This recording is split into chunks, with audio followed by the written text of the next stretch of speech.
La agenda para hoy día, voy a presentar y ustedes van a analizar el caso. Y vamos a ir insertando los conceptos en esa discusión de la guía y el manejo de esta enfermedad. Y al final unas conclusiones. Este paciente es un paciente, obviamente yo no lo vi desde el inicio, pero sí tomé, como tenemos su historia y todos los datos previos, ¿no? a la consulta que lo atendí. Y por lo menos acá tengo, le voy a presentar los datos de la primera consulta que aparecía en la historia clínica. Es un varón de 56 años y en ese momento estaba en el programa por dislipidemia e hipertensión desde hace 7 años, de los 49 años. No fumaba, no tenía diabetes, ningún familiar con diabetes o enfermedad cardiovascular, y cuando ingresa al programa ya recibía tratamiento para la hipertensión con losartán y atenolol, para la dislipidemia con atorvastatina y gemfibrosilo a esas dosis, y aspirina como prevención primaria. Acá tenemos datos de las funciones vitales, asintomático, como la mayoría de pacientes que vienen a consulta, y acá la medicación. Y después yo voy a ir agregando en el cuadro los datos que aparecen acá, ¿no? De laboratorio que se toma cada 3 meses o cada 6 meses. Pues estos son sus datos de los primeros 2 meses en el programa.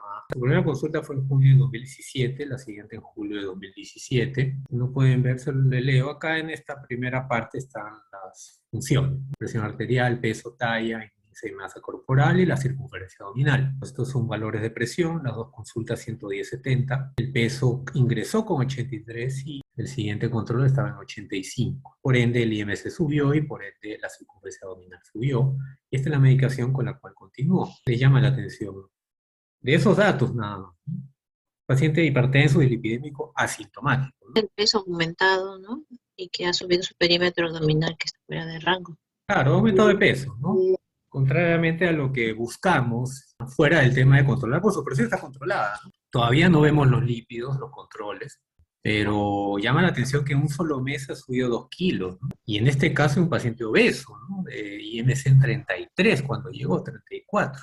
Muy bien, ¿no? Vamos a poner que ha subido 2 kilos, ¿no? En un mes. ¿Cuán frecuente es eso para ustedes en todos los pacientes de control? ¿O es raro?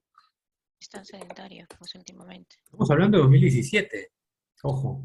Muy probablemente también en esa época había mucho sedentarismo, ¿no? Sobre todo en los pacientes que generalmente es un trabajo de oficina. Y como la mayoría de trabajos, ¿no? Que ingresan temprano, salen tarde y a lo mucho su ejercicio es caminata del lugar de su casa al lugar donde toma la movilidad para llegar a su trabajo y viceversa. Pues estos serían sus diagnósticos, ¿no? Una hipertensión que está controlada, una obesidad, uy, acá faltó el tema de lipidemia, pues, ¿no? Porque tiene ya un diagnóstico de lipidemia, aunque no sabemos sus valores de laboratorio en ese momento, pero está con dos medicamentos, atorvastatina y gemfibrosilo, y a una dosis mediana, ¿no? Y De la lipidemia que está mixta. tomando. Y bueno, no sé si conocen el término, estaría cumpliendo criterios de síndrome metabólico, ¿no? Que es la circunferencia abdominal mayor de 90 para varones, una presión arterial elevada o hipertensión arterial. De hecho, que tiene triglicéridos elevados porque está tomando gifibrosil, independientemente del valor de triglicéridos que tenga en su control. Lo que no sabemos es la glucosa y el HDL. Porque generalmente la atorvastatina se da no para manejar HDL, sino para manejar LDL. Entonces, lo que sí podemos deducir por el manejo es que, además de hipertensión y obesidad, tiene LDL aumentado, por eso le dan atorvastatina, y triglicéridos elevados, por eso le dan gemfibrosilo. Esta es la receta para que recuerden. Para la hipertensión, losartán atenolol, aspirina, y hablamos para prevención primaria de un evento cardiovascular, y atorvastatina 40 miligramos por día, y el gemfibrosilo en ese momento 600 miligramos por día. Ahora vamos a ver la evolución entre el segundo mes y el sexto mes. Acá sí hay laboratorio que les llama la atención. Aparte, también seguir, ¿no? Con las presiones, de seguir con el peso y, ojo, ya estamos hablando si se detectó, ¿no? Ya yendo al peso, te voy a adelantar eso, ¿no? Se detectó que subió 2 kilos, ¿no? De junio a julio, teóricamente tanto los médicos que lo vieron en ese momento, no es por lavarle las manos, pero yo en ese momento no lo conocía al señor. ¿Qué les llama la atención? Un perímetro abdominal que subió en octubre. Sí, claro, subió, luego bajó, ¿no? Su nivel de triglicérido también que está alto en diciembre. Más de 300 efectivamente, ¿no? Pero está tomando, y eso que el día en agosto le subieron a 2 veces al día, 600 miligramos. Primero inició 600 por día, ¿no? Y luego 600 veces al día. ¿Cómo creen que estará ese triglicérido sin gemfibrosilo? ¿Algo más les llama la atención? Doctor, también las enzimas hepáticas, el Ah, TGO y el claro, TGP. muy bien. Está elevados. Al- Ujú. Ya, para transaminasas. Por lo menos TGP, que es más específico de hígado, ¿no? Y ya, bueno, no es necesario que sepan el valor límite, pero sí tienen el concepto de que está elevado. ¿Y eso qué significaría? Que tiene elevado las transaminasas. ¿Qué querría decir? ¿O a qué nos llevaría a pensar? Que tienen que ver las transaminasas, que se eleven. Les adelanto un poco, ¿no? En mujeres los valores normales deben ser hasta 20 y en varones hasta 30, 32 puede ser, ¿no? Hasta casi más del doble. ¿Qué significa? Que tenga un paciente obeso, un paciente dislipidémico, transaminasas elevadas. Muy bien, claro, hígado graso, aunque el término real, cuando las transaminasas se elevan, ya se llama hepatitis. Hígado graso es cuando el hígado se llena de grasa, pero todavía no ha inflamado el hígado. La grasa es inflamatoria, ¿no? Por eso la obesidad es una enfermedad inflamatoria. Cuando el hígado ya se inflama de tanta grasa que ha acumulado por varios años, se elevan las transaminasas. Eso se llama hepatitis. En el contexto de la enfermedad del hígado relacionada a la grasa ya se llama esteatohepatitis no alcohólica o el famoso NASH, ¿no? En términos en inglés, lo cual es un peligro también, ¿no? Por eso se toma transaminasas, no solo porque puede hacer un efecto adverso de las estatinas, sino para detectar si un paciente desarrolla o va a desarrollar o ya ha desarrollado hígado graso. Por eso también hay que controlarlo, hay que manejarlo, porque a largo plazo no es que en ese momento va a pasar algo, sino, pero en algún momento puede producir cirrosis a largo plazo, y eso se puede prevenir antes. Muy bien, y otra cosa, bueno, voy adelantando, es que tiene el LDL un poco bajo, aunque el LDL sí está en meta, ¿no? Está a menos de 100, y el paciente está asintomático, o sea, él no refiere ninguna molestia, pero estamos viendo en su laboratorio que no está, a pesar de estar ya 2, 4, 6 meses en el programa, lo único que habremos controlado es el LDL nada más, ¿no? Y la presión arterial, claro, ¿no? Pero hasta ahí debe quedar nuestra función como partícipes de la atención de los pacientes, solo hasta controlar presión arterial, controlar LDL. A ver, ahora sí, primera pregunta. En el contexto de el paciente que están viendo, que tiene presión arterial controlada con fármacos, que tiene dislipidemia, LDL controlado, pero triglicéridos elevados, y su colesterol total de 189, pero a expensas de que tiene un HDL bajo, ¿qué riesgo cardiovascular, de acuerdo a el score que ustedes deben manejar, qué riesgo cardiovascular tendría el paciente en estos momentos con esa información? ¿Riesgo cardiovascular tendría bajo, medio, alto o muy alto? Esas son las respuestas de 18 de ustedes. Y por el color, podrían deducir que cuál es la respuesta También correcta. bajo. Poco más de la mitad han votado por la respuesta correcta y vamos a ver cómo sale esto, ¿no? No es solamente que a mí se me ocurre o es al azar, ¿no? Tiene que analizarse la tabla, que ha variado un poco respecto a la del 2016. Pues un varón de 56 años, estamos acá en la derecha, no usa tabaco, no fumador, estamos acá. Tiene una presión de 120/80, sería la última, 56 años acá, y faltaría el colesterol. Entonces el colesterol, obviamente la tabla usa otras unidades, pero simplemente se divide entre 39, el valor que ustedes tienen, y sale esto entre 4 y 5. Entonces estaría acá, 2%, que sería un riesgo bajo efectivamente. Pero ¿qué problema o qué tendríamos que analizar en ese contexto? ¿Realmente tiene un riesgo cardiovascular bajo el paciente? ¿Qué opinan? Doctor, disculpe, creo que faltaría también lo que es el peso como para determinar si su riesgo puede cambiar, ¿no? Pero sí considero que es bajo por los valores según el score. Claro, claro. Ahorita la pregunta Ujú. es no tanto si tiene otros factores de riesgo cardiovascular, ¿no? Ahorita no estamos, está bien, de acuerdo completamente en que la obesidad, independientemente de su factor de riesgo cardiovascular, que no está tomado en cuenta en ninguna calculadora de riesgo cardiovascular, y valdría la pena quizá, ¿no? Agregarlo de alguna forma. Pero ahorita no estamos analizando eso, solamente estamos analizando los datos que aparecen en la tabla y el paciente, fuera del tema de la obesidad. A ver, esta y cualquier calculadora, ¿no? Cualquier calculadora, en este caso una tabla, es como una foto, pero una foto en este paciente ya después de 6 meses que hemos calculado. Y no solo eso, sino está ya tratado, está con medicamentos para la hipertensión y con 2 fármacos todavía. Y es con eso está 120/80. ¿Cuánto de presión ustedes creerían que ese paciente tuviera si no tendría o no estuviera tomando los sartán y atenolol? ¿Cree que tendría 120/80? Estaría más alto, ¿no? Claro, ¿no? Ya pongámosle 150. Si yo le subo a 150, estoy subiendo por acá en el límite entre 3 y 5. Y solamente estamos hablando de hipertensión. Pero ¿qué más estaba tomando el paciente? Atorvastatina. Claro, atorvastatina, que es una estatina que disminuye el LDL, pero en ese contexto disminuye también el colesterol total, efectivamente. Entonces, muy probablemente si no estuviera tomando atorvastatina, este colesterol total fuera mayor. Bien. ¿Cuánto? No podríamos saber, pero podríamos estar acá. Entonces, por lo menos este paciente estaría entre 4 y 6% de riesgo cardiovascular, que para los colores que ven ahí ya sería un riesgo intermedio y en el borde de un riesgo alto. Ojo, hay que ver eso también.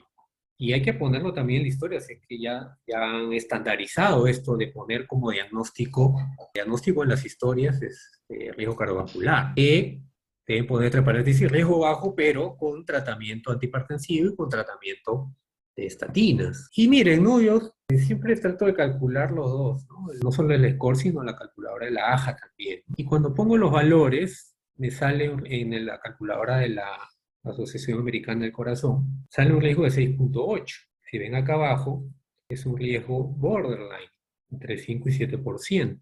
Las calculadoras en general, las tablas de riesgo cardiovascular, son una ayuda, no es que sea algo a rajatabla. No voy a profundizar en ese tema en la guía, porque el tiempo es justo en este momento, pero hay unos parámetros clínicos, aparte de la obesidad, de lo que se llama en inglés, y está abajo acá, ¿no? Un risk enhancer, lo pueden revisar. Son características que puede tener el paciente que me aumenta el riesgo cardiovascular, a pesar de lo que salga en la calculadora, a pesar de lo que me salga en esta tabla. Entonces eso también hay que tener en cuenta. Castellano sería un aumentador de riesgo, ¿no? Entonces, ya podemos agregar a los diagnósticos del paciente, además de una hipertensión controlada, además de obesidad, además de síndrome metabólico, además de dislipidemia mixta, un riesgo cardiovascular, por lo menos de acuerdo a la AJA en el borderline. Pero como les digo, acá deben poner en manejo con estatinas y con antihipertensivo. Porque es importante poner como diagnóstico riesgo cardiovascular o no tendría importancia. ¿Qué significaría si yo pongo acá un riesgo bajo, un riesgo borderline o un riesgo alto quizás, ¿no? ¿Querría decir algo o no? Si yo no pongo acá riesgo cardiovascular y el paciente tiene riesgo alto, puedo estar minimizando su problema. Tener riesgo alto significa que en 10 años, en cualquier momento, puede tener un infarto al corazón, un stroke, un ACV isquémico, independientemente que esté controlada la presión, independientemente que esté controlado el LDL. Entonces yo tengo que manejar eso, porque si no, nuevamente, mi idea, o menos la que yo tengo, y deduzco yo que ustedes también les dicen eso en cada reunión que ustedes tienen, capacitación, de actualización, de que tenemos que evitar que el paciente se hospitalice, que tenga un evento, inclusive dentro de ese riesgo cardiovascular incluye muerte, o incluye muerte súbita también. Esta es otra pregunta. De acuerdo al riesgo cardiovascular que tiene el paciente, ¿cuánto debe ser su meta, de acuerdo a las guías actuales, de LDL? ¿Hasta cuándo debo llegar? De acuerdo al score, ojo, acá es la pregunta de acuerdo al score. O sea, si su riesgo cardiovascular era de 2%, ¿cuánto debe tener de LDL? Acá alguno respondió 130. A ver, 130 es cuando el riesgo cardiovascular es cero. Eso creo que no existe, ¿no? Debe ser alguien de 16 años o a lo mucho, pero ya alguien de 18 años es muy poco probable que tenga riesgo cardiovascular cero. Eso que yo en el hospital, antes de la pandemia, hemos visto personas diabéticas de 19 años que hicieron diabetes 2 a los 14 años, ¿no? Por obesidad desde la niñez. Ya sáquense de su cabeza estos valores de 130, 116. Y la guía lo establece de esta forma. Y me parece muy práctico este cuadro. Esto es riesgo cardiovascular de acuerdo al score de cero, ¿no? Menos de 1 es cero. Y el valor de corte es 116. A ver, si hacemos el ejercicio, ¿quién tendría cero? Miren acá. Una persona de 40 años, mujer, independientemente de su nivel de colesterol, lo cual yo sí lo refutaría porque, como hablamos, ¿no? Hay otros factores de riesgo cardiovascular, no solamente el colesterol, fumar, es género o presión arterial, ¿no? O la edad. Pero según el score, los únicos que tienen cero son acá, y algunos varones, ¿no? Un poco. Por eso le decía, muy pocas personas tienen riesgo cardiovascular cero. Solo tendría riesgo cardiovascular cero, mi meta sería 116 de LDL. La mayoría va a estar de acá para abajo. Entonces, en este caso, el paciente tiene un score de 2%, estaría acá. Entonces, el riesgo es moderado, de acuerdo a las metas de LDL. Ojo, estamos hablando ahorita de metas de LDL. Y según esta división, el valor meta debe ser menos de 100, como máximo 100. Por eso la respuesta correcta es 100. Ahora, yo también estoy de acuerdo, mientras menos LDL es mejor. Pero acá la pregunta es el límite, era el límite, ¿no? O sea, si puede tener 70, mejor todavía, de acuerdo, pero el valor límite era la pregunta de 100. Ahora, ¿en quiénes debemos llevar sí o sí a 70%? Es a los pacientes que tienen un score de 5% o más, perdón, de 5% hasta 10%, de pacientes que tienen colesterol total más de 300 o LDL de 190 o una presión elevada. Ojo, esto es sin antihipertensivos, ¿no? Y esto es sin manejo con estatinas. Estos valores son así, por eso les digo que esa tabla hay que tomarla, interpretarla, perdón, y analizarla diferente en un paciente que ya está tratado. En alguien que tiene insuficiencia renal crónica moderada o diabetes de más de 10 años. Ojo, acá diabetes menos de 10 años puede tener un LDL hasta el 100. Pero si ya tiene más de 10 años, debe tener una meta de 70 de LDL. Pero miren, un riesgo muy alto involucra a alguien que ya ha tenido un evento, un infarto, un ACV isquémico, una amputación o una claudicación intermitente que indique insuficiencia arterial periférica, que tenga un score de 10% o más, que tenga insuficiencia renal crónica severa, una tasa de filtración glomerular menos de 30, que tenga ya daño de órgano por la diabetes, que también debe haber varios casos con microalbuminuria por lo menos, o que tenga diabetes 1 de 20, más de 20 años, ¿no? Entonces, si cumple alguno de estos valores, la meta debe ser menor, 55. Lo que hace 5 años, y aunque creo que hasta ahora, creo que nadie o pocos todavía quieren llegar a esto, están asustados, ¿no? Yo más temor le tendría que el paciente le dé un infarto, se muera o tenga una muerte súbita, más que llegar a LDL de 55. O sea, tener LDL en 30, 40, no hay problema, más bien es mejor, es menos riesgo cardiovascular. Vamos a ver la evolución del séptimo mes en adelante. Entonces, nosotros nos quedamos acá, en diciembre. Entonces, de ahí hemos controlado. Yo recién creo que lo veo acá. Y yo le saqué el dato de que no hacía ni dieta ni ejercicio definitivamente, lo cual obviamente explica, ¿no? El hecho de que el paciente en un año haya, en lugar de bajado de peso, haya aumentado hasta 85 kilos en algún momento y en este caso tengo 84 kilos. Lo que les llama la atención, aparte de que ha aumentado de peso, aparte de que, bueno, acá lo más probable es que haya dejado de tomar la medicación en ese momento, ¿no? Después los demás valores están controlados. El tema de la presión no es acá el mayor problema. El mayor problema por acá es el peso, pero ¿qué más? ¿Qué pueden ver allí? ¿Qué otro problema hay? El paciente cumplía, ojo, ¿no? Al menos es lo que reportaba, ¿no? Con todas sus medicaciones. Pues acá tenía colesterol total, tenía triglicéridos, tenía TGP elevado, el LDL. En mayo, ¿qué ha habido? O en los siguientes controles, ¿qué ha habido? ¿Qué aparece o qué ha aparecido? En mayo la presión se elevó, no, las transaminasas se elevaron.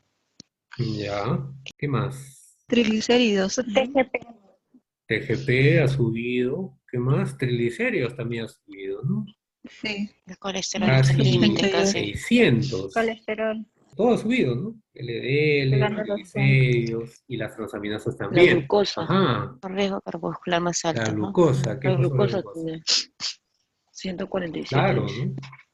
¿no? Ujú. Y eso que el programa solo le toma glucosa una vez al año a los que no son diabéticos. ¿Y este 147 qué significaría? En ayunas, ¿no? Probablemente esté con diabetes también. Claro, un paciente que no tenía diabetes como Claro, está enfermedad, debutando seguro. pero creen que ha debutado en febrero, No, no seguro podemos desde saber, ¿no? antes. Porque Claro, porque no ha habido 147, examen de glucosa. claro, porque 147 no da síntomas, ¿no? Hablando de los síntomas de diabetes. Pero bueno, le tomaron al menos. O habría que confirmar, pero que tuviera diabetes con un segundo control, porque un solo valor no nos dice el diagnóstico, nos hace sospechar, salvo que esté más de 200 o tenga síntomas, pero en este caso no tenía síntomas. Nuevamente, ¿no? Estamos ya un año en el programa, está recibiendo sus medicinas todos los días, los toma, pero el peso ha aumentado y sus valores, aún tomando atorvastatina 40 miligramos, aún tomando gifirocilo 1200 miligramos, están fuera de control. Pero no está haciendo ni dieta ni ejercicios, Ajá, ¿y de por lo quién que dice, no, depende no. que haga dieta Claro. y ejercicios? Del paciente solamente. Debe validar también que el paciente esté cumpliendo con una adecuada o que esté cumpliendo con su tratamiento, ¿no? Está cumpliendo con el tratamiento. Pero ojo, ¿no? ¿Y cómo sabemos que el paciente está cumpliendo tratamiento? Porque acá, y fue a la consulta sin tomar el tratamiento, y la presión subió, pero los siguientes controles está normal, su presión. Entonces sí está tomando el tratamiento. Y el LDL, muy probablemente, inclusive, miren, acá ha estado de 59, también he estado tomando su atorvastatina, pero ninguna de la medicación que le estamos dando tiene que ver con glucosa, tiene que ver con hígado graso, tiene que ver con la obesidad en sí, ¿no? Si existiera una medicación para la obesidad efectiva realmente, no habría tanto de estos problemas, pero no existe, ¿no? No existe, y por eso la mayoría de gente se va al tema de la cirugía bariátrica, que tampoco es la solución, ¿no? El problema es otro pero que alcanza el tiempo para verlo, ¿no? Pero está bien lo que dijo Jennifer, creo, ¿no? El tema de la dieta y el ejercicio, porque yo les pregunté, ¿de qué depende que el paciente haga dieta o haga ejercicio? Ojo, hablemos antes, este es un paciente antes de la pandemia, ojo. Pero les hablo, antes de la pandemia, la mayoría de gente hacía ejercicio. La mayoría sí. Sí, Bueno, no tanto la mayoría, pero sí el que menos hacía a ejercicios. ver, ¿a qué llamamos ejercicio? Salir a caminar, ir al gimnasio, hacer algún tipo de disciplina. Ya, a ver, está bien que lo hayas dicho, Jennifer, porque hay ¿qué sería? Un falso paradigma, diría yo, ¿no? O un mito, por decirlo así, del ejercicio. Porque para unos ejercicio es una cosa y para otros es otra cosa, efectivamente. El ejercicio real que está demostrado que hace bajar de peso, que mejora la función cardiovascular y otros parámetros de enfermedades crónicas, de hipertensión. Es un ejercicio que significa 150 minutos semanales por lo menos, o 30 minutos diarios. La gente no hace caminatas generalmente de 30 minutos todos los días. Y hablo de caminatas no paseándose, eso no son ejercicios efectivos. Las caminatas efectivas son mínimo 6 kilómetros por hora, que haga que el corazón lata más rápido, que apenas pueda hablar, etcétera, y ciertas características. Entonces, lo que todo el mundo dice que si hace ejercicio, que es caminar, eso no es un ejercicio que impacte en estos parámetros, y menos en el peso. Pero es mejor que haga eso a que esté completamente sedentario, en eso sí no hay discusión, pero no va a tener ningún impacto en estos parámetros, para comenzar con el del ejercicio. Y por ahí tiene también que ver el tema de la dieta. ¿Qué significa hacer dieta? O les pregunto ya, ¿ustedes dirían que la mayoría de personas o de pacientes en el programa que ustedes atienden hacen dieta? No, Hablamos de 2017. En el 2017, 18, 19, antes de marzo del 2020, ¿la mayoría de personas hacía dieta? No, Tampoco. que Entonces, menos consumía mayor cantidad de grasa, comía mayor cantidad de carbohidratos. claro, o sea, el tema de la pandemia no tiene nada que ver con la dieta. Ahora ha empeorado definitivamente, no tanto porque sea distinta, las dietas son muy similares. El problema mayor ahora es que se come más porque se tiene más disponibilidad porque la gente está en su casa, a diferencia de antes, al menos si estabas en la oficina y se te acabó la galleta, tenías que salir de tu oficina, pero tu jefe te estaba mirando, alguien te estaba vigilando y no podías salir. En cambio ahora, definitivamente, si estás en tu casa todo el tiempo, nadie te va a parar para ir al refrigerador, abrir o a la alacena y sacar lo que quieras comer. Para mí esa sería la única diferencia entre pre-pandemia y post-pandemia. La mayoría de pacientes antes tampoco hacía dieta, pero realmente, ¿qué significa hacer dieta? Les pregunto. Comer menos grasa, por ahí ya lo dijo Jennifer, comer menos carbohidratos. Sí, en parte sí, pero vamos a ver más detalles más adelante. Ok, entonces, en general, en el programa, este paciente aumentó de glucosa, aumentó de peso, aumentó LDL, o sea, todo.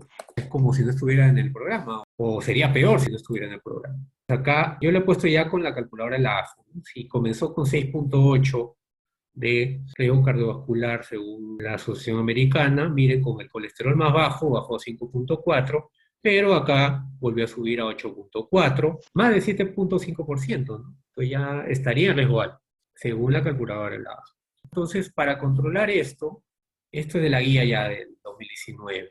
Hay metas que debemos llegar nosotros, ¿no? Con los manejos para prevenir la enfermedad cardiovascular. Una presión arterial, bueno, en ese momento 140/80, ahora 130/80. LDL, de acuerdo al riesgo cardiovascular, menos de 55, menos de 70, menos de 100, yo diría casi nadie menos de 116. Otros parámetros, triglicéridos menos de 150 y en diabetes, hemoglobina glicosilada menos de 7. Pero, muy importante, la dieta baja en grasas saturadas, alta en fibra, alta en vegetales, alta en frutas, pescado, y lo que les decía, actividad física de 7 horas por semana, o entre 3.5 y 7 horas por semana, que es lo que les decía, 30 a 60 minutos todos los días, y eso es muy poco probable que alguien lo cumple. Alguien, me refiero que trabaja, generalmente. Y algo que no se toma en cuenta, y yo creo que sí debería ser una meta, llevar al paciente a un peso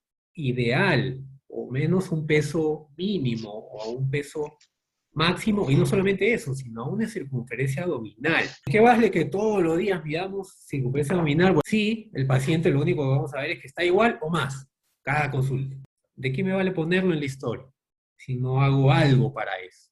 Deberíamos tener también una meta en cuanto a eso. Acá están poniendo otros parámetros, acá para Perú debe ser 90 y 80.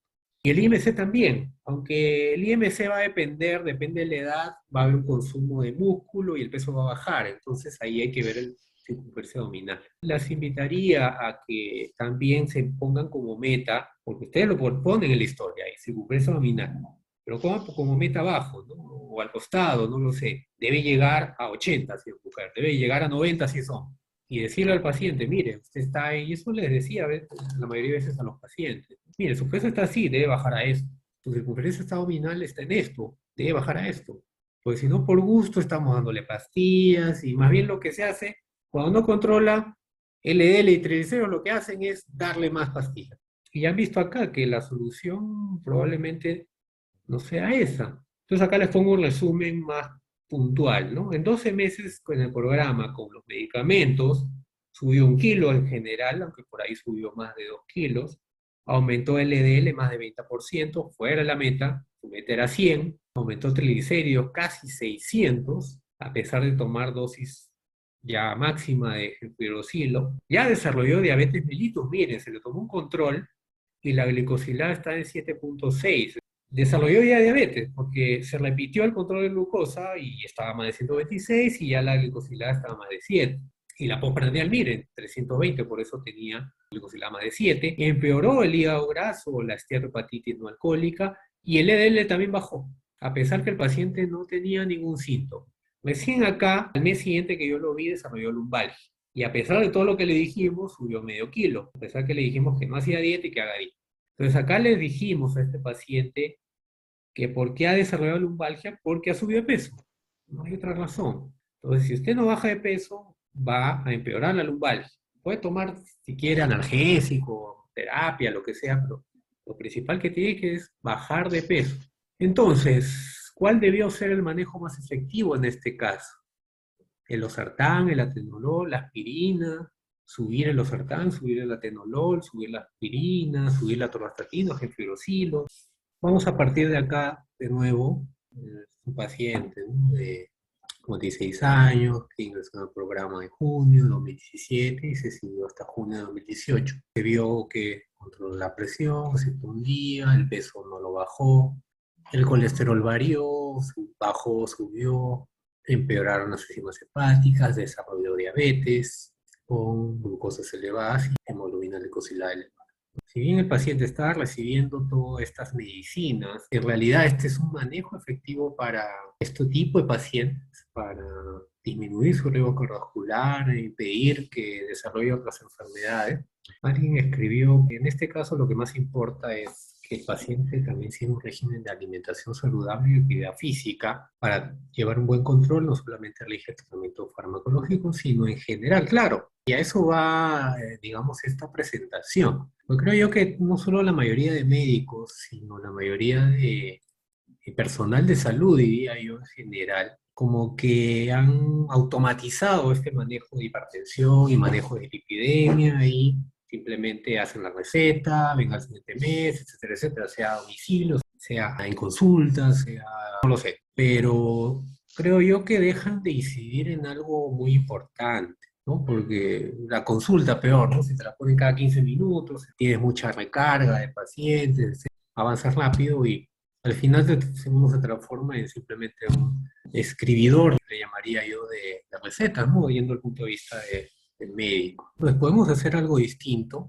Es lo que en medicina se llama cambios en estilo de vida. Pero en realidad, ¿qué significa cambios en estilo de vida? ¿Qué significa tratamiento no farmacológico? ¿Qué significa medidas no farmacológicas? Por ahí ya se mencionó, ¿no? El tema del ejercicio, la dieta, pero en realidad eso es efectivo para bajar de peso. ¿Qué tipo de dieta uno debe hacer? Entre comillas pongo dieta, para lograr metas, para lograr bajar de peso, para controlar presión, para controlar glucosa, para controlar LDL, para controlar triglicéridos. Ya, hago dieta, pero hago dieta un mes y después 2 meses la dejo. ¿Es lo mismo? ¿Va a tener el mismo efecto? Claro, tiene que ser sostenible en el tiempo, la dieta. ¿Cuánto ¿no? tiempo? ¿3 meses? ¿5 meses? ¿6 meses? Y si ya vamos avanzando los meses, ¿ustedes creen que el paciente puede sostener una dieta hablando como tal? Y eso que no vamos a hablar ahorita. Ahorita no estamos hablando de qué significa una dieta. ¿La va a sostener en el tiempo? ¿Qué es lo que ustedes han observado en un paciente que ingresa a hacer una dieta, le hace caso al nutricionista, viene a sus consultas, sostiene eso por cuántas consultas más? ¿Después de cuánto tiempo ya deja de ir al nutricionista? Si es que van también, ¿no? Porque muchos ni siquiera quieren ir, ¿no? O van una vez y después ya no vuelven. ¿Por qué generalmente ya no regresan o no van al nutricionista los pacientes? O todos van al nutricionista. Entonces, estas son algunas preguntas en las cuales voy a dirigir los siguientes minutos, o la segunda parte de la charla. Esto es de la guía, ¿no? De la guía de Lipidé. ¿Qué impacto tienen los cambios en estilo de vida en los lípidos? Acá lo ponen como cruces. La evidencia A es el valor máximo de evidencia en cuanto a evidencia científica.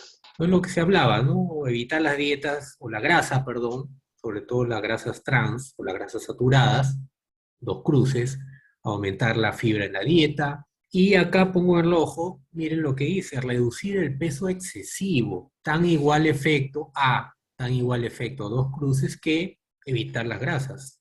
Hablo acá en reducir colesterol, reducir el LDL. Están igual. Reducir el colesterol dietético y aumentar, miren, aumentar la actividad física tiene una cruz nada más, y es nivel de evidencia B. O sea, para impactar, para disminuir valores de colesterol total y LDL, no es tanto actividad física, no es tanto ejercicio, es disminuir grasas y bajar de peso. Lo que significa reducir exceso de peso es eso, bajar de peso. Pero no bajar 1 kilo, ¿no? Acá dice bajar el peso corporal excesivo. Y es la palabra mágica. Excesivo significa todos los kilos que tengo de exceso. No es bajar 2 kilos, no es bajar 1 kilo, solamente. Y para controlar triglicéridos, lo que tiene más impacto, a pesar de que la mayoría no puedo decir la mayoría, ¿no? Algunos pacientes me preguntaban, doctor, ¿y tengo que tomar la atorvastatina el día sábado y domingo? Porque justo ese día tengo una reunión, ¿no? Y obviamente tengo que ingerir un cóctel, un trago, ¿no? Bueno, yo ya no me ponía a discutir. Lo único que les decía, mire, Los estudios indican que los medicamentos para controlar colesterol se toman todos los días. Inclusive no deben tomarse con alcohol porque hay interacción. Si usted quiere priorizar el alcohol, priorizar su reunión, priorizar su control de LDL, ya es decisión suya. ¿Qué más? De nuevo, aumentar la actividad física, dos cruces en este caso, y miren acá ya entra el tema de los carbohidratos, reducir la cantidad de carbohidratos. Igual también reducir las grasas poliinsaturadas también. Y para aumentar colesterol HDL, el medicamento no tiene tanto efecto, más que, o sea, mejor dicho, las estatinas tienen poco efecto en aumentar HDL. ¿Qué tiene más efecto? Aumentar la actividad física y nuevamente bajar de peso y comer. Y mira, algunas personas creen, ¿no?, que la dislipidemia no tiene nada que ver con los carbohidratos. Eso es falso. Miren acá, es carbohidratos, y miren acá también, es carbohidratos. Reducir los carbohidratos disminuyen, también tienen un impacto en los lípidos. ¿Y por qué? Porque los lípidos no salen directamente de la grasa. Los lípidos se forman por exceso, o se acumulan, perdón, por exceso de calorías. Y las calorías pueden venir en cualquier sitio, y sobre todo vienen en la dieta peruana de los carbohidratos. Pues si yo reduzco los carbohidratos, voy a reducir las calorías y voy a formar menos grasa. Pero si yo ingiero mucho carbohidrato, yo diría que el 80% de la dieta peruana es carbohidratos, si no más. Resumen, esta primera parte es intervenciones para disminuir colesterol total y LDL. La segunda parte es intervenciones para reducir triglicéridos. Y la tercera es para aumentar HDL.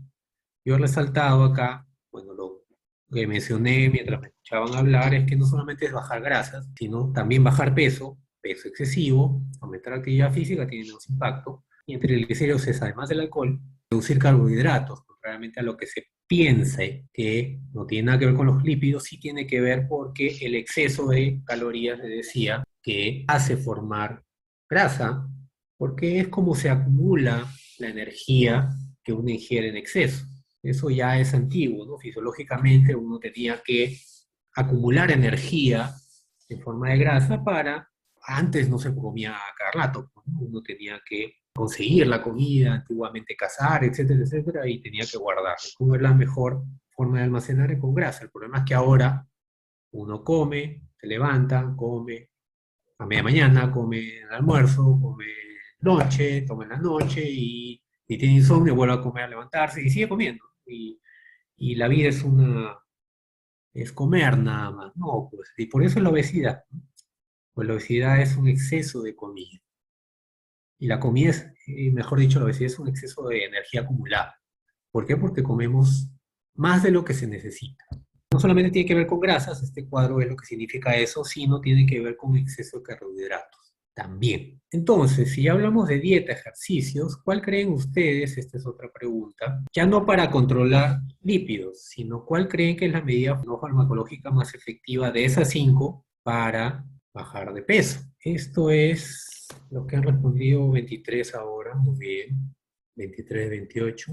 Entonces, acá, como ven, miren, la mayoría es el clásico speech. Haga dieta y ejercicios, pero en realidad, ¿qué es hacer dieta y qué es hacer ejercicios? Acá es consejería. Ojo, ¿no? Consejería es distinto. Consejería es decir, señor, haga dieta, señora, de ejercicio, y decirle cada consulta lo mismo. Y lo otro es ya efectivizar, cumplir con la dieta, que el paciente haga dieta, que haga ejercicios, que haga ejercicios y también dieta.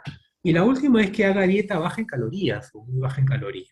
Le voy a mostrar una bibliografía para responder esto. Es un estudio del 2017 en el cual resumieron 80 estudios, casi 30.000 pacientes, en las cuales compararon diferentes estrategias a un año y el mantenimiento a 4 años de diferentes intervenciones. La primera es la que ven que no tiene ningún impacto, es justo lo que se hace, ¿no? Que es consejería, que es decirle al paciente, haga dieta y ejercicios, y cada vez que viene, haga dieta y ejercicios, y cada vez que viene, haga dieta y ejercicios. Siempre le digo a los alumnos que tengo en la universidad, cuando nosotros decimos eso, nosotros no somos la primera persona que les ha dicho que haga dieta y ejercicios. No, imposible. Entonces, si no ha bajado de peso para ese momento, no lo va a hacer también si ustedes le dicen eso. No lo va a hacer. Y miren, esta es la prueba, ¿no? Ojo, la intervención ha sido a un año, pero después vieron ya sin intervención si se mantuvo ese efecto de algunas intervenciones. Y miren a los 6 meses el impacto de cada uno. El segunda es ejercicio solo. El ejercicio hizo bajar a los 6 meses 2 kilos. después subió un poco al año y después ya no se mantuvo. No se mantiene la gente haciendo ejercicios. Pero no solo eso, sino el impacto en bajar de peso no es mucho. No sé si alguien habrá ido a un gimnasio antes de la pandemia o tendrá una máquina caminadora en su casa, no lo sé. Hay algunas que tienen más o menos la equivalencia. ¿Cuántas calorías gasta corriendo 1 kilómetro, 5 kilómetros, 10 kilómetros? Pero también lo pueden googlear, ¿no? ¿Qué cantidad de ejercicio tiene que hacer o caminar o correr, perdón, para quemar 200 calorías? Nada más. Y a grandes rasgos, por lo menos es 5 kilómetros, solo para quemar 200 calorías. Entonces, 200 calorías, ¿de cuánto estamos hablando? De comida. Por eso es que ya acá está medido, ¿no? El ejercicio tiene poco impacto. Ojo, nuevamente, yo no estoy hablando de lípidos, no estoy hablando de triglicéridos, estoy hablando solo de peso. Este artículo solamente ve el peso. Miren, dieta sola sí tiene más impacto que el ejercicio. Hasta 5 kilos baja en un año. Y miren, esta es otra cosa interesante. Eso se mantiene, aunque por acá se pierde un poco, pero se mantiene la persona si es que uno lo monitoriza un año. Ojo, esto es pacientes en un estudio clínico que está monitorizado cada mes, cada 6 meses y viene a controlarse y se verifica que esté haciendo la intervención. Entonces, este paciente sí o sí hizo dieta, este paciente sí o sí hizo ejercicio, a un año. Ya después lo soltaron y vieron qué pasaba. Entonces, la dieta sí baja de peso, pero a un año o por lo menos a 6 meses. No baja de peso a un mes, a 2 meses. ¿Qué sigue? Acá, dieta y ejercicio. Sí, un poco, ¿no? Se suman los efectos acá. Llega a bajar hasta 8 kilos, se mantiene y se pierde después a largo plazo, probablemente porque se deja de hacer ejercicio, probablemente, pero se mantiene siempre debajo de no hacer nada. Y esto es interesante, el Orlistat. ¿Alguien sabe qué es el Orlistat? Que miren, ¿no? Tiene un efecto importante y se mantiene. ¿Alguien conoce qué es el Orlistat? Es un fármaco, es un medicamento, que es uno de los pocos que se ha aceptado para manejo de la obesidad. Pero generalmente yo no lo recomiendo, ¿no? Porque es un medicamento que hace que la persona no absorba las grasas. Es decir, si alguien ingiere grasas, las va a eliminar por la deposición, porque no las absorbe.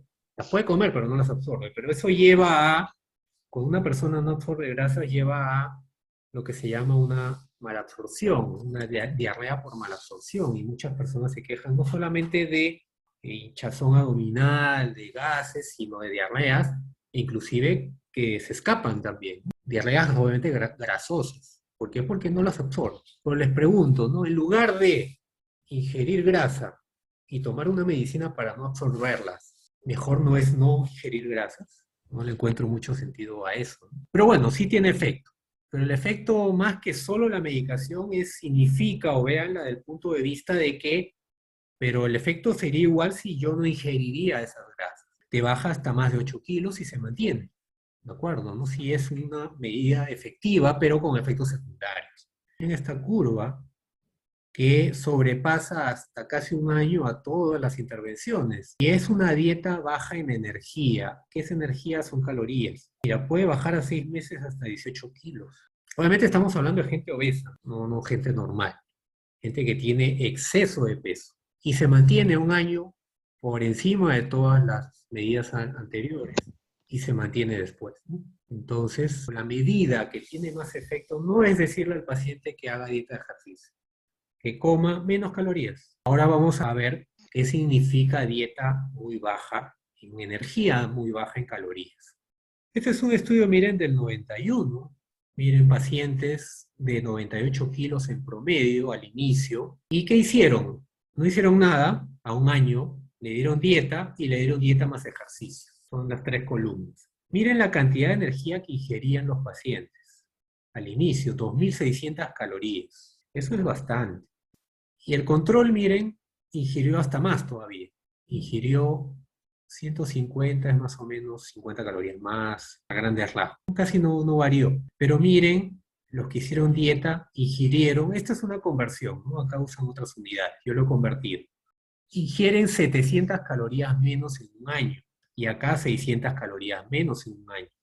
Probablemente porque cuando uno hace ejercicio tiene más hambre, ¿no? Y come más. Este es un estudio del 91, en el cual intervinieron pacientes con sobrepeso y obesidad, hombres y mujeres.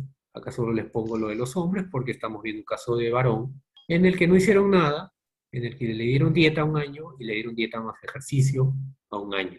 Y acá ven el cambio de los pesos. Lo que quiero que enfaticen es el tema de las calorías. Esto yo lo transformado a calorías, de 2.600 calorías. Los pacientes que no hicieron nada, ni dieta ni ejercicio, subieron su ingesta de calorías y por ende subieron 2 kilos de peso en 1 año. Más o menos lo que vimos con el paciente. Subió de peso casi 2 kilos, por ahí bajó 1 kilo después. Y los que hicieron dieta bajaron 5 kilos a 1 año. Pero ¿por qué eso está relacionado en que ingirieron menos calorías? 700 calorías menos. Eso significa una dieta baja en calorías, ingerir menos calorías. Si le sumo a esto, será una dieta de 1.900 calorías. Y alguien que hizo dieta más ejercicio, 600 calorías. Igual, menos calorías. Y miren, el impacto en LDL también bajó, pero casi igual que alguien que no hizo dieta ni ejercicio. O sea, no tiene tanto impacto en colesterol, pero sí tiene impacto en el peso. Miren, dieta más ejercicio llegó a bajar 9 kilos en 1 año. Pero nuevamente, el speech no debe ser, haga dieta y ejercicio, me refiero. El speech debe ser, ingiera menos calorías. Eso debe ser el speech. ¿Y qué significa ingerir 700 calorías menos? Miren, esto es 100 gramos de cualquier alimento, ¿cuántas calorías tiene? Una taza de arroz de 100 gramos tiene 340 calorías, arroz blanco. Y miren, siempre hay la pregunta, no sé si a ustedes también se la harán. La gente que cree que las harinas integrales son mejores que las harinas blancas. Y es igual. Lo integral lo único que tiene son fibra, que ayuda a la digestión y a llenarnos. Pero en calorías es igual. Entonces, que ingiera harina integral, pan integral, arroz integral, no va a cambiar las cosas con la obesidad. Eso también tiene que dejárselo claro a los pacientes. Porque cuando uno les pregunta, ¿ingiere pan? Me dicen no. Solo pan integral. Es lo mismo.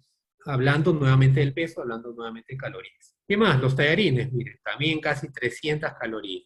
Fideos, 360 calorías. Pan, 100 gramos de pan, 250 calorías. ¿Qué más?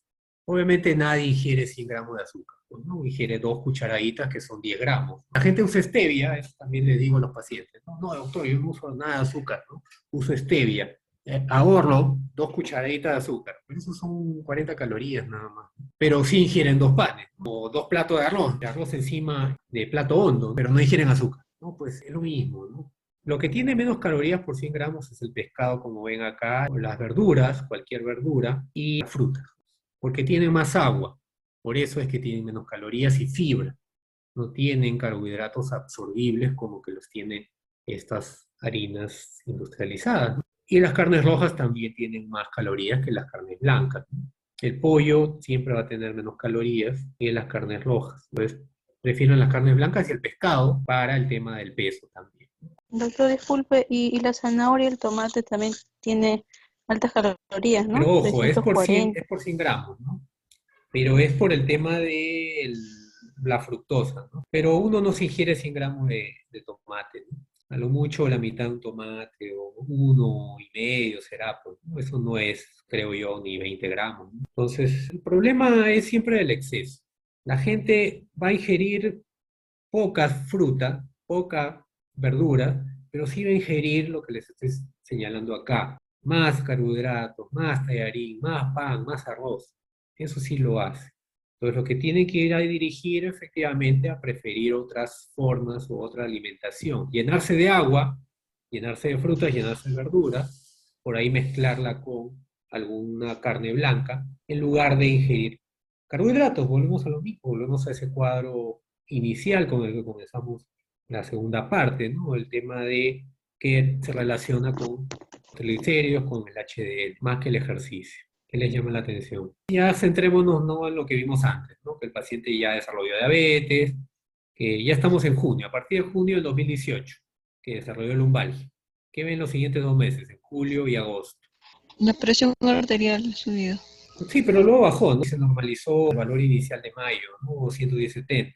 Bajó de peso. Ajá, bajó de peso. De Bajó también su... 84,5 kilos, al mes siguiente bajó a 82 kilos. ¿Por qué bajó de peso? Lo que no bajó nunca a 82 kilos en 1 año y medio, en 1 año, en más de 1 año. ¿Qué se hizo? ¿Qué pasó? Bajó calorías. Reducción Bajó lumbar. calorías. Ya, ok. O sea, el paciente vio mi charla antes. Puede ser también. Claro. ¿Qué más?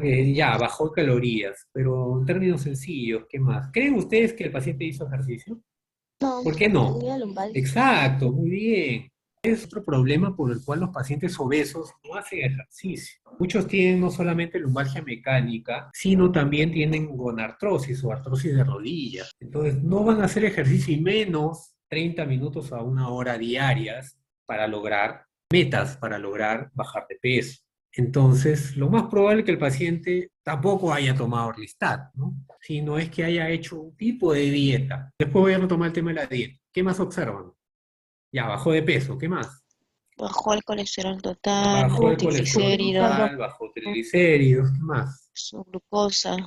Claro, pero Diferencia abdominal también. circunferencia abdominal, claro, también. Miren, de junio a julio bajó 82 kilos, pero de julio a agosto bajó más. Bajó en global 4 kilos. Y ojo, ¿no? El paciente, y recién acá se inicia la metformina y recién acá se ve el efecto en la glucosa, efectivamente. Entonces, estos efectos en la glucosa es por la metformina, pero la metformina no tiene ningún impacto en LDL o en triglicéridos, y sin embargo ven acá que ha bajado a 120, ¿no? Y la medicación de genfibrocilo es la misma, la medicación de la atorvastatina es la misma. ¿Cuál fue el mayor cambio? La medicación fue la misma, salvo la metformina que se agregó, pero eso solamente es para bajar la glucosa.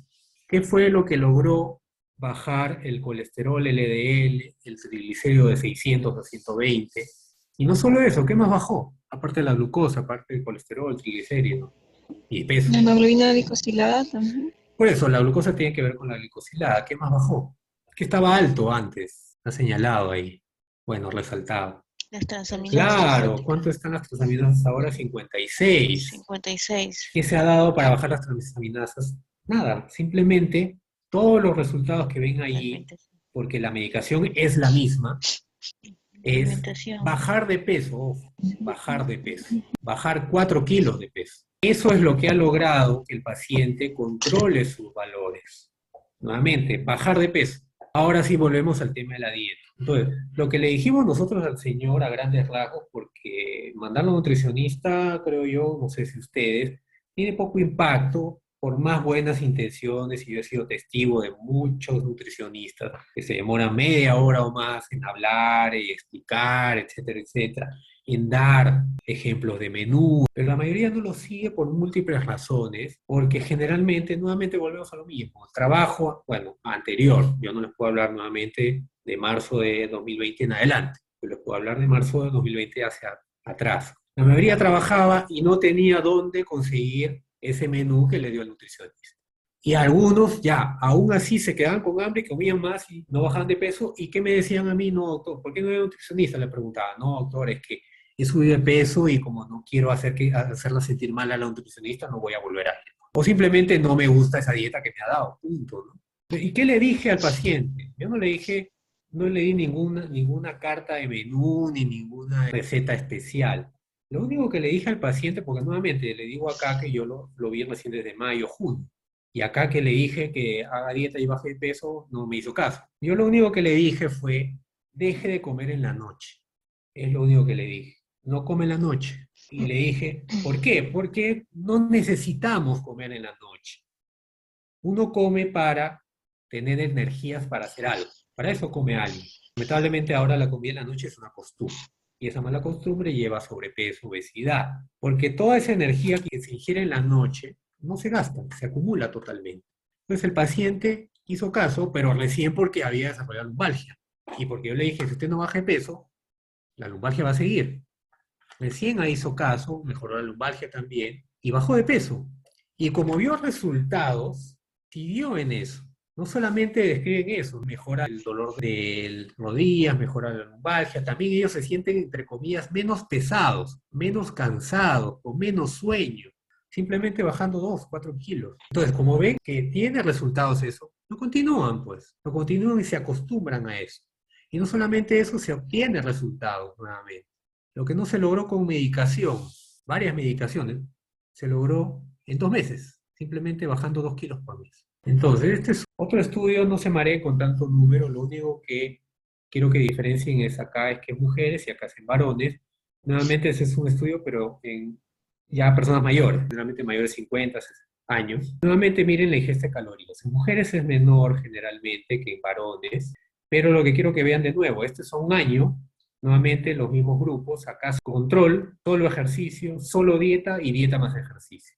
La ingesta calórica, miren, en el grupo control acá bajaron 20 calorías, poco. El grupo de ejercicio más bien subió las calorías. El grupo de dieta bajó las calorías 220 y acá 190. En los varones fue un poco más. Y siempre miren, siempre los que hacen ejercicio ingieren más calorías. ¿Por qué? Porque necesitan, comen más, porque les da más hambre el ejercicio. Y miren el efecto. Sin hacer nada, suben casi 1 kilo las mujeres, que pesaban, miren, no tan alto, ojo, miren, 70 kilos nada más. Los que hacían ejercicio bajaron medio kilo solamente. Los que hicieron dieta bajaron 3 kilos y los que hicieron dieta más ejercicio igual, casi 3 kilos también. Es lo que les decía, el ejercicio no tiene mucho impacto en el peso. En varones igual, ¿no? De 84 kilos, sin hacer nada, subieron medio kilo, haciendo ejercicio bajaron medio kilo, haciendo dieta bajaron 3 kilos, haciendo dieta de ejercicio bajaron 4 kilos. Este es el mismo estudio, pero solo en valores de LDL, colesterol, y quiero que vean la glucosa también. Nuevamente los grupos, miren con qué valor de LDL parten, 160. Esta columna no hicieron nada, nuevamente esta columna ejercicios, esta otra tercera columna dieta y esta otra cuarta columna dieta más ejercicio. Solamente quiero que vean el LDL. Comienzan con 160. El grupo que no hizo nada, miren, bajó el LDL 2 miligramos por decilitro. El que hizo ejercicio bajó 6 puntos, ya vamos a llamarlo así. El que hizo dieta bajó 7 puntos y el que hizo dieta más ejercicio 15 puntos. Pero si lo suman, o mejor dicho, si lo restan al valor, sería 15 menos 160, 145. ¿Estaríamos en metas? Les pregunto. En cualquier caso, ¿estaríamos en metas? 145. ¿Cuál es la meta que debemos llevar a la mayoría de pacientes? ¿Un LL de cuánto? ¿De 100?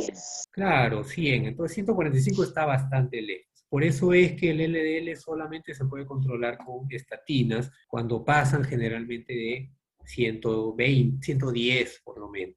No hay otra forma. Pero miren, ojo, siempre y cuando hagan dieta también, porque ya vieron en el caso que el LDL subió cuando el paciente subió de peso y bajó cuando bajó 2 kilos, 4 kilos. Miren, acá con glucosas en 93, 94. En el grupo control bajó un poco la glucosa, 3 puntos. En el grupo de ejercicio bajó 6 puntos. En el grupo de dieta bajó 8 puntos. Igual en el dieta más ejercicios. Entonces, hacer dieta también te baja la glucosa. En este caso no hay mucho problema porque el paciente no es diabético. Pero lo que quiero que vean es este estudio diferente. Este es un estudio interesante. Voy a resumirlo nomás. Y quiero que vean, estos son los cuadros. Acá es el total de pacientes. Acá miren, la cantidad de pacientes importante, 3.000 pacientes. Acá no hicieron nada, acá le dieron metformina y acá hicieron cambios en estilo de vida, pero de manera intensiva. O sea, con un programa, haciendo ejercicios, haciendo dieta y sobre todo logrando baja ingesta de calorías y logrando bajar de peso. Miren la edad, 50 años en promedio, el peso 94 en promedio, el IMC 34 kilos y una circunferencia abdominal 105, más o menos como en el paciente que tenemos. Miren, parten de 106 miligramos por decilitro de diabetes, lo que se llamaría ahora prediabetes. Y miren, un estudio de hace casi 20 años. Y acá lo que querían demostrar es que la metformina mejora o previene la diabetes, y por eso algunos médicos indican metformina para algunos pacientes para evitar que hagan diabetes, pero van a ver qué resultados hay con este estudio. Esto es solo el peso, esta es la ingesta de calorías. Miren, son a 4 años. En el grupo que no se hizo nada, se redujo la ingesta de calorías a 250, pero no hubo variación de peso en la primera curva. En el segundo grupo, la segunda curva es los que ingirieron metformina. También hubo una reducción de calorías, 300 calorías. Bajaron de peso, casi 3 kilos, 2 kilos. Pero miren, los que redujeron la ingesta de calorías, casi 500 calorías diarias, bajaron casi 7 kilos y se mantuvo por debajo de 4 kilos en los 4 años. Entonces, de acuerdo a esta curva, ¿qué hace que una persona baje de peso? Más que la metformina, nuevamente, más que hacer cambios en el estilo de vida, quiero que se grabe en esta columna de la izquierda, es ingerir menos calorías, 500 calorías menos. Eso es lo que hace bajar de peso. Esto es del mismo estudio cuántos pacientes desarrollaron diabetes, qué porcentaje. Con lo mismo, pacientes que no hicieron nada es la primera curva de placebo a 4 años, la segunda curva en rojo de tomar metformina y la tercera columna de cambios en estilo de vida o ingerir 500 calorías menos por día. Entonces, miren acá las curvas se separan. Esto es la incidencia de diabetes, o sea, cuántos pacientes desarrollaron diabetes hasta ese momento. Las curvas se empiezan a separar recién acá, a un año. ¿Qué quiere decir? Que a medio año es lo mismo. Si yo hago dieta, ejercicio, como menos, igual tengo el mismo riesgo. Pero recién se van separando al año y medio. La metformina sí, es cierto, baja el porcentaje de 35 a 30% de desarrollar diabetes, pero miren, bajar de peso casi 8 kilos, ingerir 500 calorías menos, disminuye la incidencia de diabetes a menos del 20%. O sea, sí protege, no solamente bajando de peso, sino evitando el desarrollo de diabetes. Y esto es para terminar, les pregunto, última pregunta. ¿Qué porcentaje ustedes consideran de los que ustedes tienen a cargo que se encuentran adheridos o que cumplen una dieta, cumplen un programa de dieta y ejercicio? Ahora sí, casi todos respondieron correctamente. Bueno, lo viven ustedes, deduzco yo, ¿no? Viven eso. A ver, lo vamos a contrastar. Este es otro estudio, efectivamente, ¿no? ¿Qué porcentaje de pacientes no están en dieta, en un régimen de dieta? Casi 70%. Y quienes no están en ejercicio, casi 65%. O al revés, solo 30% están en dieta o 35% están en ejercicio. Y miren acá por qué les puse este cuadro, por las causas, ¿no? Acá en este estudio preguntaron por qué consideran que no hacían dieta, por qué consideran que no hacían ejercicio. Y tan sinceros como son es que no quieren hacer ejercicio, ¿no? Esto significa no deseo, no quieren hacer la dieta, perdón. La mitad de los pacientes no quieren hacer dieta, punto, ¿no? Y hay que respetar Perdón, hablamos de dieta nuevamente a lo que generalmente es ir a nutricionista, un esquema, etcétera, etcétera. No les gusta hacer ese tipo de dieta restrictiva, o sea, que me digan qué cosas tengo que comer. Ojo, yo al paciente no le dije coma frutas y verduras y nada más, o tome agua y nada más. Yo le dije, coma como estaba comiendo hasta ahorita, pero deje de comer en la noche. Yo no le dije, restrinja nada. Bueno, sí, pues no, obviamente gaseosas y eso sí es prohibido en cualquier dieta, ¿no? Pero simplemente le dije, deje de comer lo que quedó del almuerzo, deje de comer eso en la noche. Y con eso bajó 4 kilos en 2 meses. Y lo otro para hacer ejercicio, lo clásico también, ¿no? Falta de tiempo. Y acá en este país lo ponen como el tiempo, ¿no? El calor, el clima, ¿no? Siempre va a haber una excusa para no hacer algo. Y en este mismo estudio, lo que quiero que vean también es qué importante es que el paciente realmente se adhiera a estos programas de dieta y si se puede, por lo menos dieta, por lo menos que baje de peso. Ya, yo no puedo muy probable, ahora menos obviamente en cuarentena, estamos en otras circunstancias, no van a hacer ejercicio. Entonces lo único que me queda es que como menos. Miren la diferencia. Estos son pacientes con diabetes. Pongo diabetes porque es la enfermedad más peligrosa, diría yo, de las que manejamos en el programa. Y está relacionada a todas estas enfermedades metabólicas. Y miren, un paciente que está adherido a dieta, la mayoría está controlado. Ojo, también hay gente que está descontrolada, muy probablemente porque no ingiere su medicación. Pero miren, peor los que no están en dieta, solamente 20% están controlados. Igual, los que hacen ejercicio, no hay mucha diferencia. La mayoría no están controlados. ¿Qué quiere decir nuevamente? El ejercicio tiene impacto, pero no tanto como la comida, no tanto como el peso. Y eso sí lo podemos manejar, eso sí lo podemos aconsejar, todos nosotros, solamente médicos, creo yo que ustedes más todavía, como enfermeras que están ahí todos los meses, están más tiempo, hablan más tiempo con los pacientes, inclusive creo yo que algunos de nosotros, los médicos. Entonces, demorarse un poquito más, creo, en decirle que coma menos, por lo menos eso, y prueben cómo van estos pacientes. Este es el resumen final del caso del paciente. Veamos al último, pero acá ya les pongo las conclusiones. El paciente siguió bajando de peso, miren. Ustedes vieron de 84.5 a 80.5, 4 kilos, pero miren, en septiembre, pues bajó hasta, miren, hasta 78 kilos. Y miren, hasta se normalizó la transaminasa, 23 en, nuevamente, 1, 2, 3, 4, 5 meses. En 5 meses, y lo pongo acá como porcentaje, bajó el LDL, bajó triglicéridos, bajó transaminasas, aumentó el HDL, y acá lo medimos, su riesgo cardiovascular bajó, acá menos de 10%. Entonces, de acuerdo a esto, espero que hayan cambiado su paradigma de qué significa dieta y ejercicio, qué impacto tiene realmente esto en estas enfermedades, no solamente en dislipidemia, también en hipertensión, también en diabetes. Entonces, este es un resumen, digamos, final que quisiera que se lleven, ¿no? Que la dieta de ejercicio solamente te baja un poco el LDL. Ahí, si solamente hablamos del LDL, solo tenemos que, ahí sí, ni vuelta que darle, usar estatinas, a mayor o menor dosis. Acá un hincapié que quizá el mensaje no sea solo para usted, no sea tanto para ustedes, porque generalmente esto más para los médicos, es que el LDL, como ven acá, no es que yo logro la meta en 100 y vuelvo al cuadro mejor anterior. Yo logro LDL en 69. No es que acá le bajo la dosis, o no es que acá le dejo interdiario de atorvastatina. Yo debo continuar con la atorvastatina porque esa fue la dosis que logró que el paciente tenga menos de 70. Y miren, aún así el paciente volvió a subir a 108. ¿Qué hubiera pasado si yo le pongo interdiario o le bajo la dosis a 20 miligramos por día? Lo más lógico es que el LDL va a subir de nuevo. Y ojo, miren, acá el LDL subió a pesar que el paciente había bajado 6,5 kilos. Por eso me he centrado en esta charla más en eso, más minutos en eso. La dieta tiene más efecto en bajar de peso que ejercicio solo, pero la dieta de ejercicio es mejor definitivamente. ¿Y qué significa una dieta efectiva? Es disminuir las calorías, por lo menos 500 calorías por día. ¿Por qué? Porque el 65% de personas no se van a adherir a eso.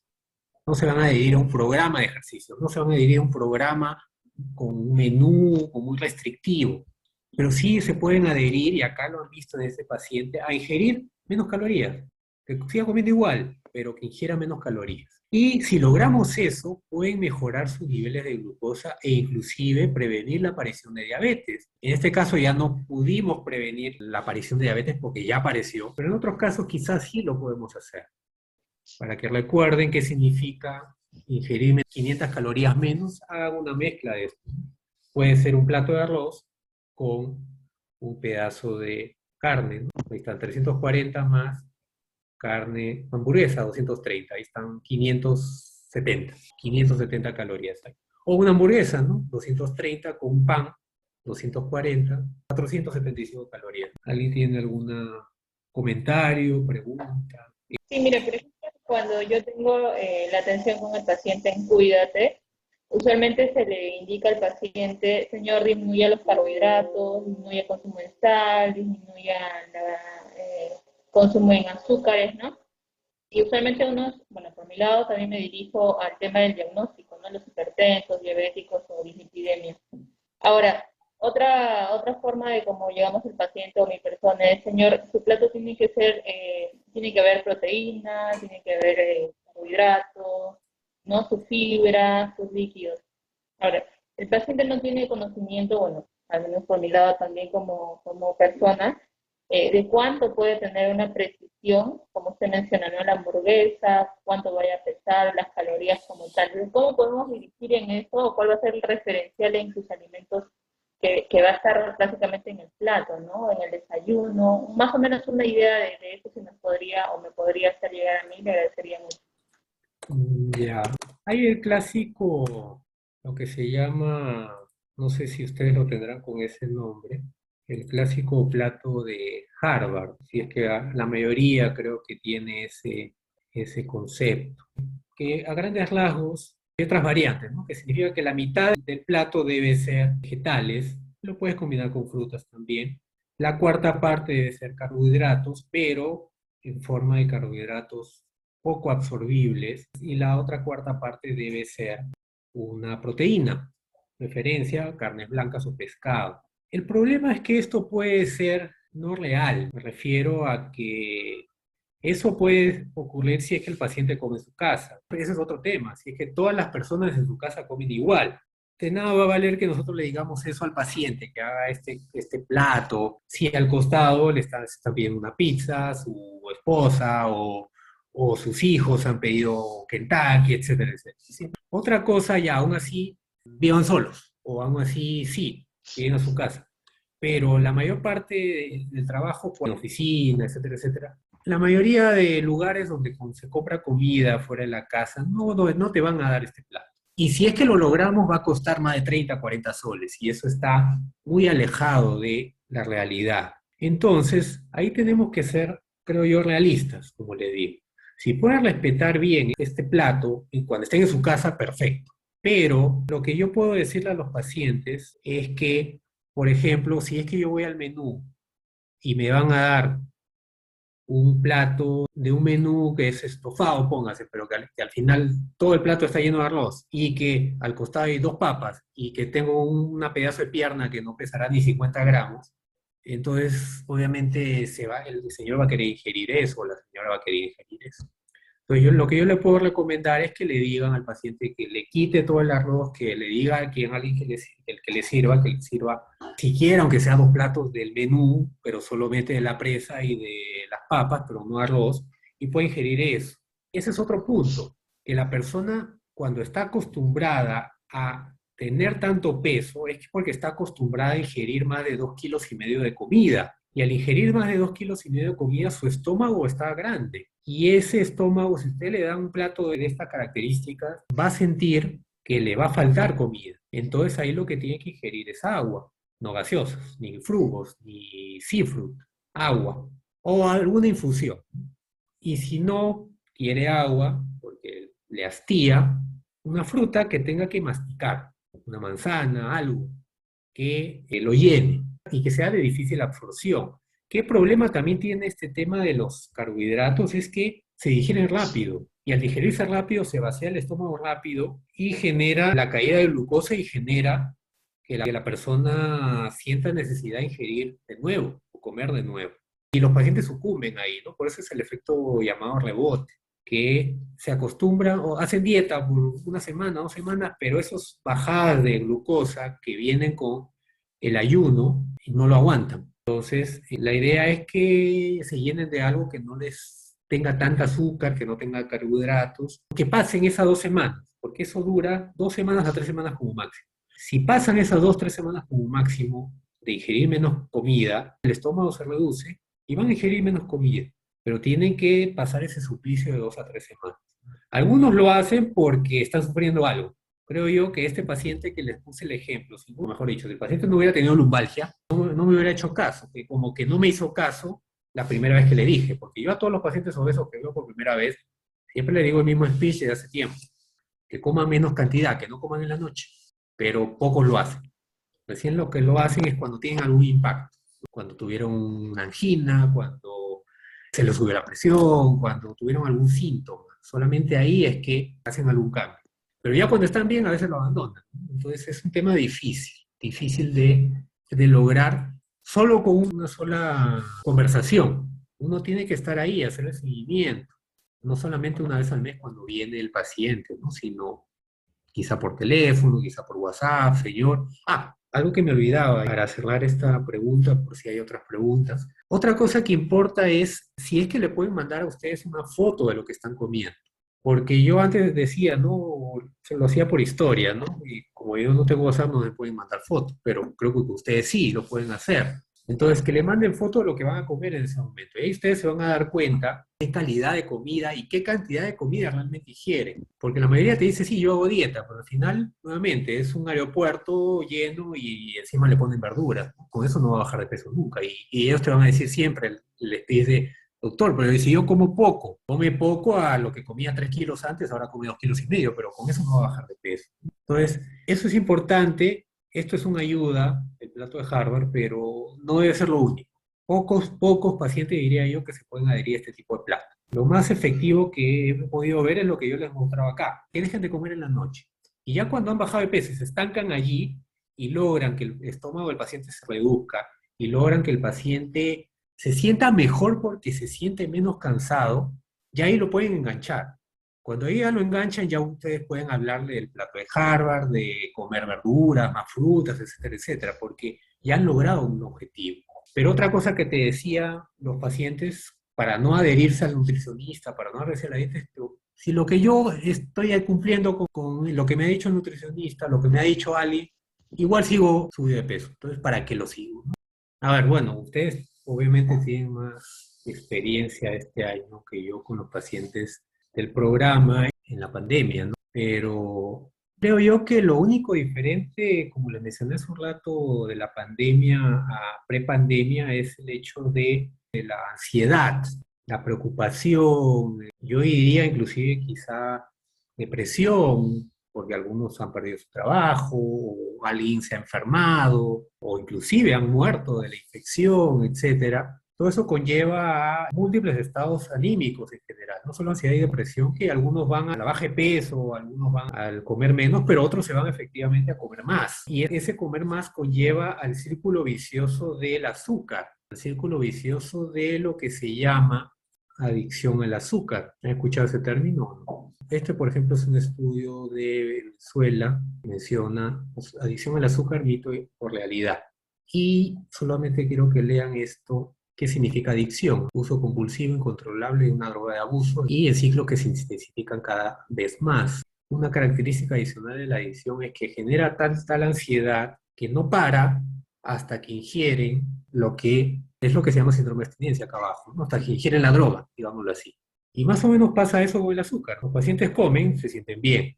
Después baja la glucosa y empiezan a sentir ansiedad por comer. Y esa ansiedad no para hasta que ingieren nuevamente cualquier comida, azúcar. Porque, ojo, no es solo que quieren estar masticando algo, porque si eso fuera real, podrías masticar un chicle. Entonces, pero al contrario, el chicle te da más problemas, te da más acidez, más gastritis, etcétera, etcétera. Entonces, no ingieren chicle, ingieren comida. Entonces, el tema no es por tener algo en la boca que masticar. El tema es el azúcar que tiene lo que estoy comiendo. Eso es el problema, ¿no? Y eso ya está explicado, lo pueden leer, tiene que ver con un circuito de recompensa en el cerebro. Y ya está en otros estudios, también hay videos de YouTube, también hay charlas TED, también hay este experimento, no sé si lo han visto, de las ratas que prefieren el azúcar a la cocaína. Hay múltiples estudios que han demostrado este tema, que han demostrado que el azúcar se puede comportar como una droga. ¿Y qué puede hacer ante esto? Así como una adicción a cualquier droga no se soluciona, salvo la del tabaco, la única que podría decir que sí debe hacerse a rajatabla, las demás podrían ser de forma escalonada. Y lo único es disminuir la ingesta. Ahora, efectivamente, si esta ingesta adicional o esta ingesta de comida tiene que ver con el estado anímico, sí, pues si yo le digo al paciente que coma menos, no lo va a hacer porque está deprimido. Entonces, efectivamente, hay más que solamente, bueno, adicional al tratamiento psicológico, ya probablemente requiere un tratamiento farmacológico para la ansiedad y la depresión que existe. Entonces, por ahí, no sé si le corresponde al programa determinar qué paciente de ustedes tiene ansiedad o depresión o está en riesgo de tener ansiedad o depresión para tener la derivación respectiva, porque si no, de nada va a valer que yo le escriba nuevamente qué cosa tiene que comer, que coma menos, etcétera, etcétera. Si al final el paciente va a estar con este tema de la depresión y quiera comer por eso. Pero algo que sí tiene que ver, ¿no? De que quizás no esté deprimido o ansioso, este tema de la adicción al azúcar. Lo googlean en YouTube y le mandan el video, dura 2 minutos, esta charla de 5 minutos, este experimento 3 minutos, ¿no? De las ratas. Entonces los pacientes cuando les vas diciendo otras fuentes de lo que uno mismo le dice en palabras, también te van creyendo, ¿no? No es solamente que yo se lo digo. Y esto ya desaparece una vez que el paciente, digamos, esto tiene que ver con la insulina. No voy a entrar a mucho detalle, pero cuando uno ingiere mucho azúcar, la insulina sube mucho, hasta cierto punto en que ese pico de insulina es tan alto para la cantidad de comida que ingiero y la caída de glucosa es muy alta y así se generan estos círculos, ¿no? Pero cuando yo ingiero menos azúcar, esa insulina va bajando. Entonces ya no voy a tener esa caídas bruscas de glucosa que me van a llevar a la necesidad imperiosa de comer algo. Pero efectivamente, yo estoy completamente de acuerdo en que valdría la pena averiguar qué pacientes de los que se tienen en el programa ya están en depresión, sino también en ansiedad, que requieran no solamente tratamiento psicológico, sino tratamiento con medicamentos antidepresivos, con evaluación de psiquiatría.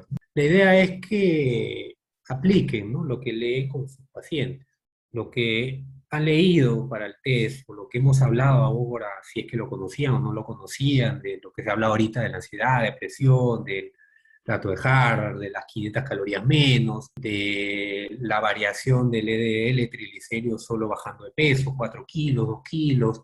Eso aplicarlo con sus pacientes. Y conforme ustedes vayan obteniendo resultados, siempre y cuando, ojo, el paciente se adhiere. Pues yo también he tenido muchos casos, varios casos, que el paciente no se adhiere.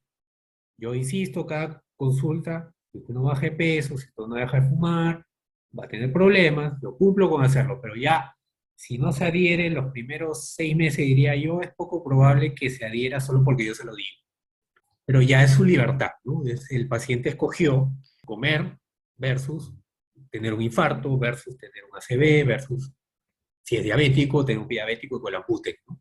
Ya ustedes como enfermeras, como programa, como médicos, cumplimos con decírselo, se lo decimos cada mes, pero ya es decisión del paciente. Pero siempre insistir, por lo menos cada 2, 3 meses, ¿no? Y sobre todo cuando suben de peso. Ahí ustedes pueden aprovechar, ¿por qué? Porque generalmente se agrega alguna molestia que quizá no sea tanta, ¿no? Por ahí un dolor de rodillas, por ahí un dolor de espalda, que tiene que tomar pastillas, que a veces nadie le pregunta y como el paciente lo soporta, no lo dice, ¿no? Entonces ahí cuando se agrega algo, ustedes pueden aprovechar en decir, ¿no? Ah, eso es por el peso, entonces si usted baja de peso 2 kilos, ese dolor se va a ir. Y como va a ocurrir, porque realmente va a ocurrir, ya ahí lo enganchan a los pacientes. Pero si el paciente no va a lograr ningún cambio con la dieta que ustedes le den, ni siquiera en bajar de peso, ni siquiera en ningún dolor ni nada, va a ocurrir lo que sigue ocurriendo. Bueno, si no hay más consultas, preguntas, dudas, nuevamente gracias, espero que les haya ayudado, espero que lo que hayamos hablado acá ayude a sus pacientes también a través suyo en lograr mejores controles, en evitar eventos cardíacos, cerebrales, etc. ¿Ok? Bien. Si no hay más consultas, entonces damos por terminada la capacitación. Le agradecemos, doctor Guillén. Ok. Muchas Muchas gracias, gracias doctor. también por la invitación para hasta otra oportunidad. Saludos, Entonces, cuídense. gracias. Chao. Hasta luego, doctor. Gracias. Gracias, doctor. Ya, chao.